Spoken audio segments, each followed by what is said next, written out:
દાહોદને એક aspirational city પણ કહેવાય છે. તો કઈ કઈ દિશામાં વિવિધ યોજનાઓ થકી કેવી અને કેટલી પ્રગતિ થઈ રહી છે એના વિશે આપણે અહીંના કલેક્ટર શ્રી ડૉક્ટર હર્ષિત ગોસાવી સાથે વાત કરીએ. ચાલો. दाहोद एक बी क्लास नगर पालिका है जो जल्द ही ए क्लास में आ सकती है. दाहोद एक ट्राइबल डिस्ट्रिक्ट होने के साथ साथ एक एस्पिरेशनल डिस्ट्रिक्ट भी आता है, plus at the same time यहाँ से काफ़ी जो फ्रेट कॉरिडोर भी यहाँ से अभी गुजरता है, जो पूरा यहाँ से जो सामान की यातायात होती है तो वो पूरा इंदौर वगैरह से होके जाते रहता है. तो एक व्यापारी दृष्टि से और एक ट्राइबल डिस्ट्रिक्ट होने के कारण और एक बॉर्डर डिस्ट्रिक्ट होने के कारण ये एक महत्वपूर्ण एरिया आता है और जो अभी काफ़ी ग्रोइंग सिटी भी में भी आता है. तो आदिवासी विस्तार का इसमें काफ़ी अच्छा डेवलपमेंट हो सके, इस उद्देश्य से शायद इस सिटी को एक स्मार्ट सिटी तरीके इसको एक डिक्लेयर किया गया था 2018 में. हम लोग राउंड 3 स्मार्ट सिटी है. जो एस्पिरेशनल डिस्ट्रिक्ट है वो बेसिकली हमारे जो 5 थीम के ऊपर बेस्ड है, जिसमें हेल्थ एंड न्यूट्रिशन आता है सबसे पहले, उसके बाद में एजुकेशन आता है, हमारा एग्रीकल्चर आता है, एग्रीकल्चर एंड वाटर रिसोर्सेज, उसके बाद में फाइनेंशियल इंक्लूजन आता है, स्किल डेवलपमेंट आता है, बेसिक इंफ्रास्ट्रक्चर आता है. तो ये सारे थीम्स जो डायरेक्ट ह्यूमन डेवलपमेंट इंडेक्स के ऊपर असर करते हैं, ये सारी चीज़ें इसमें कवर की जाती है. तो एस्पिरेशनल डिस्ट्रिक्ट का यही उद्देश्य है कि जितने ऐसे 100 डिस्ट्रिक्ट सिलेक्ट किए गए थे पूरे ऑल ओवर इंडिया में, जिनमें ये सारे स्तर के ऊपर जो डायरेक्ट मैंने जैसे बताया ह्यूमन डेवलपमेंट इंडेक्स के ऊपर असर करते हैं, तो इसमें काफ़ी इंडिकेटर्स में काफ़ी पिछड़े हुए पाए गए थे. तो पूरे गुजरात में 2 ऐसे डिस्ट्रिक्ट थे, एक नर्मदा है और दूसरा दाहोद है, जहाँ पे जिनको एस्पिरेशनल डिस्ट्रिक्ट का दर्जा मिला है. और ये सारे इंडिकेटर सुधारने में हम लोग हमारा मतलब एडमिनिस्ट्रेशन का पूरा ध्यान इसी में रहता है, ताकि यहाँ पे मतलब जो ट्राइबल विस्तार है इसमें ये सारी चीज़ें इम्प्रूव हो सके. देखिए, स्मार्ट सिटी का तो हमारे टोटल 26 प्रोजेक्ट चल रहे हैं. तो ये तो दाहोद सिटी और उसके आउटग्रोथ एरिया तक सीमित है. एस्पिरेशनल डिस्ट्रिक्ट में जो मैंने थीम से बताया, इसके ऊपर ऑलरेडी जो गवर्नमेंट की एग्जिस्टिंग स्कीम्स है, उसके साथ साथ जो हमारी CSR एक्टिविटीज़ भी हैं, CSR जो फंडिंग मिलती है हमें अलग अलग कॉर्पोरेट सेक्टर से, गवर्नमेंट कंपनी से वगैरह, तो उसके कोऑर्डिनेशन भी हम कुछ प्रोजेक्ट्स हम लोग चला रहे हैं. तो ये ऐसे प्रोजेक्ट्स चल रहे हैं. इसमें स्मार्ट सिटी की बात करें तो टोटल 26 प्रोजेक्ट जैसे मैंने बताया, उसमें से 9 प्रोजेक्ट हमारे कम्प्लीटेड है. उसमें मेजर प्रोजेक्ट है हमारा ICCC IT, जिसमें हमने सिटी भर में लगभग 330 के ऊपर कैमरा लगा के रखे हैं, जिसमें सिटी सर्वेलेंस होता है, साथ जिसके वजह से ट्रैफिक में काफ़ी हमें सहायता मिलती है. साथ ही साथ पुलिस को भी एक फीड उसमें से जाती है.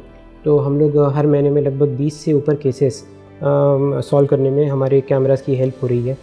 ये कैमरा से हम लोग ट्रैफिक के ऊपर भी अच्छे से नियंत्रण कर पा रहे हैं. चालान वगैरह की भी व्यवस्था हो जाएगी. और साथ ही साथ जो यहाँ पे सॉलिड वेस्ट मैनेजमेंट का एक प्रोजेक्ट चल रहा है, तो यहाँ पे जहाँ पे भी अपनी door to door waste collection वाली जो गाड़ियाँ जाती है, तो RFID टैग से जुड़ी हुई है वो. तो जैसे वहाँ पर पर्टिकुलर एरिया में जाती है, RFID टैग से जैसे कॉन्टैक्ट हो जाता है उसका, तो यहाँ पे रिफ्लेक्ट हो जाता है कि पर्टिकुलर ये गाड़ी आज इस एरिया को कवर किया कि नहीं. तो हम लोग डेली मॉनिटरिंग कर सकते हैं कि मतलब इसकी वजह से जो पहले लोगों की कंप्लेंट्स आती थी कि हमारे यहाँ पे कचरे की गाड़ी नहीं आती, हमारे यहाँ से कचरा उठाया नहीं जाता, वो जो प्रॉब्लम थी वो सॉल्व करने में काफ़ी हेल्प हुई है. उसके अलावा हमने स्मार्ट पोल्स लगाए हैं ऑल ओवर सिटी में. स्मार्ट पोल में एक स्क्रीन रहता है जिसमें हम लोग पब्लिक मैसेजिंग करते हैं, जिसका हमें कोरोना के समय काफ़ी अच्छा हेल्प हुआ है. उसमें एक स्क्रीन रहती है और ऑडियो मैसेज भी हम लोग करते हैं.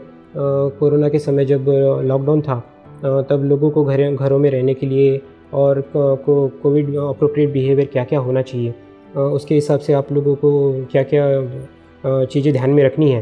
तो ये सारी चीज़ें, ये सारा मैसेज लोगों तक पहुंचाने में हमें इस चीज़ की काफ़ी हेल्प हुई है. ICCC IT में एक हमारा कमांड कंट्रोल सेंटर बना है जो हमारे कलेक्टर ऑफिस के कैंपस में ही है. तो उसमें वीडियो वॉल है, वीडियो वॉल से ये सारी चीज़ों के ऊपर देखरेख रखी जाती है. और जो हमारी हनीवेल की जो टीम है जिसने ICCC IT का प्रोजेक्ट, हमारे वेंडर्स हैं, वो अभी ऑपरेशन एंड मेंटेनेंस उन्हीं की जिम्मेदारी है. तो उनका स्टाफ पूरा उसमें लगा हुआ है और हर एक कंपोनेंट्स के ऊपर हम लोग ठीक से नज़र रखे हुए हैं. इसके अलावा स्मार्ट सिटी में हमारा एक और कंपोनेंट है टेली मेडिसिन का. इसमें जायडस मेडिकल कॉलेज जो हमारे यहाँ पे PPP मोड पर बना है और जिसका अभी लोकार्पण होने जा रहा है PM साहब के हाथ से, 20 तारीख को। तो उसको हमने हब बनाया और बाकी स्पोक्स में हमने 10 हमने ऐसे CSC PSCs लिए हैं जो पूरे डिस्ट्रिक्ट को कवर कर रहे हैं, ताकि वहाँ का कोई सीरियस पेशेंट हो उसको डायरेक्ट टेलीमेडिसिन के थ्रू हम लोग जायडस के स्पेशलिस्ट से कंसल्टेंसी सर्विस प्रोवाइड कर रहे हैं, ताकि मतलब उसको यहाँ तक आने की ज़हमत ना उठानी पड़े। बेसिकली लोगों को मतलब एक सिटी में क्या क्या अच्छी सुविधा मिलनी चाहिए। बेसिकली नगर का मीनिंग जब मैं यहाँ पे नया आया था तब मुझे एक हमारे जूनियर ऑफिसर ने काफ़ी अच्छा बताया था, नगर न नल गटर रास्ता। तो ये बेसिक चीज़ों के ऊपर अगर हम लोग फोकस करें तो लोगों की आधी से ज़्यादा प्रॉब्लम सॉर्ट आउट हो सकती है। तो हमने स्मार्ट सिटी का जो भी है हमने प्रोजेक्ट ही इसी प्रकार से लिए थे कि लोगों से हमने पूछा कि भाई आपको क्या चाहिए सिटी में, तो उसी के हिसाब से हमने प्रोजेक्ट डेवलप किए हैं। तो मेरी उम्मीद है कि एक B क्लास नगर पालिका होने के बावजूद जो हमें स्मार्ट सिटी का दर्जा मिला है और उसमें हमें इतना सारा फंडिंग मिला है और ये सारे फंड का अच्छे से यूज़ होके लोगों का जो लिविंग कंडीशन है वो अच्छी तरह से सुधरे।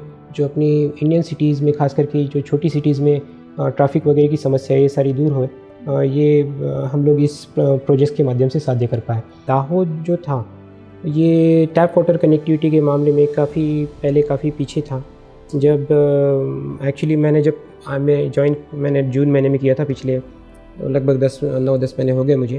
तो मुझे बताया गया था कि सर जब यहाँ पे स्टार्ट किया गया था काम तब सिर्फ 5 से 10% ही हम लोग बोल सकते कि इसमें टैप वाटर कनेक्टिविटी थी। बट थिंग इज़ फिर हमने मोबिलाइजेशन इतना अच्छे से किया सारे रिसोर्सेज का और काफ़ी अच्छे मतलब क्विक डिसीजंस लिए गए और सरफेस वाटर वगैरह हमने सारे जो सोर्सेज जो पानी के वो इतने अच्छे से हमने उसका यूज़ किया। और जहाँ पे हमें सरफेस वाटर नहीं मिल रहा था वहाँ पे लोकल सोर्सेज जैसे कहीं पुराना कुआं बना है वो उसको रिज्यूनेट वगैरह करके हमने सारे हाउस होल्ड में पानी पहुँचाने का अभी काफ़ी एक बड़ा प्रोजेक्ट लिया है। तो इसमें अभी ऐसा है कि 4.5 लाख के करीब हमारे हाउस होल्ड्स हैं जिसमें हमें टैप वाटर कनेक्टिविटी करनी थी और अभी ये काम हम लोग लगभग मई के एंड में कंप्लीट करने का पूरा ट्राई करेंगे। हाँ, ये हमारा अभी टारगेट है।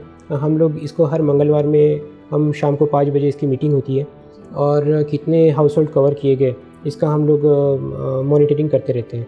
तो हम लोग एकदम ट्रैक पर हैं और मुझे आशा है कि हम लोग नेक्स्ट मंथ के एंड तक हम लोग सारे हाउस होल्ड्स में टैप वाटर कनेक्टिविटी पहुँचाएँगे।